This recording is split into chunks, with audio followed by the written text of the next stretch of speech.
Bon, Yann, peut-être pour terminer, je suis presque convaincu, mais est-ce que c'est pas un peu utopique tout ça dans le système de contraintes sociales dans lequel on est et quel avenir pour le DPR? Dans les années 90, j'ai écrit un papier qui s'appelait Illustration du potentiel d'une utopie prise au sérieux.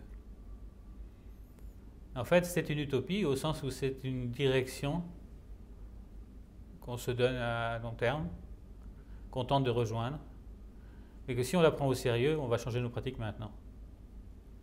Est-ce qu'on atteindra toujours le pouvoir d'agir, on parviendra toujours à soutenir le pouvoir d'agir des personnes? Pas forcément, parce que ça bouge beaucoup. Un jour j'ai envie d'avoir du pouvoir sur telle situation, un jour c'est une autre situation, et on ne sera pas derrière à chaque fois.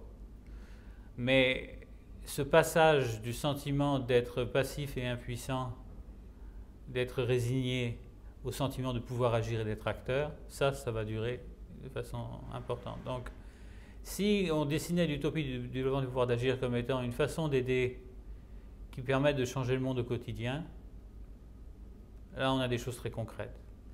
Si on vise l'utopie du développement du pouvoir d'agir comme étant l'avènement d'une société plus juste, ben, elle aura toujours à être plus juste. Donc, mais ce qui est important, ce n'est pas tellement d'atteindre un but X ou donné, on n'est pas dans une hypothèse d'un grand soir ou d'un jour où tout le monde fera du développement du pouvoir d'agir, mais beaucoup plus de progresser dans une direction qui est importante et de faire en sorte que les pratiques sociales soient moins dommageables.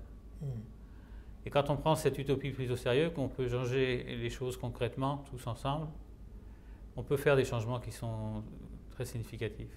Il y a juste à se poser la question, qu'est-ce qui se passerait si tous les gens qui sont en France, par exemple, payés pour aider professionnellement les autres, que ce soit sur le plan de l'insertion, du travail social, etc., si la moitié de tous ces gens-là se mettaient à adopter l'approche du DPR, avec cette logique où on intervient sur le structurel et sur l'individuel en même temps, où on devient des agents de changement, des empêcheurs de tourner en rond, etc. Imagine même pas la moitié, disons 20%, 25%, qui d'un seul coup deviendraient des agents de changement dans leur milieu et feraient en sorte qu'on ne puisse pas maintenir le statu quo sur des situations qui sont intolérables. Mais la société changerait complètement. Il y a des choses qui seraient complètement plus tenables. Donc on changerait le monde. Comme ça. Donc espérons simplement qu'une partie des gens qui font ce métier auront envie de se lancer dans cette aventure. Mais avec 20 ans de recul, je peux dire que quand on y goûte, on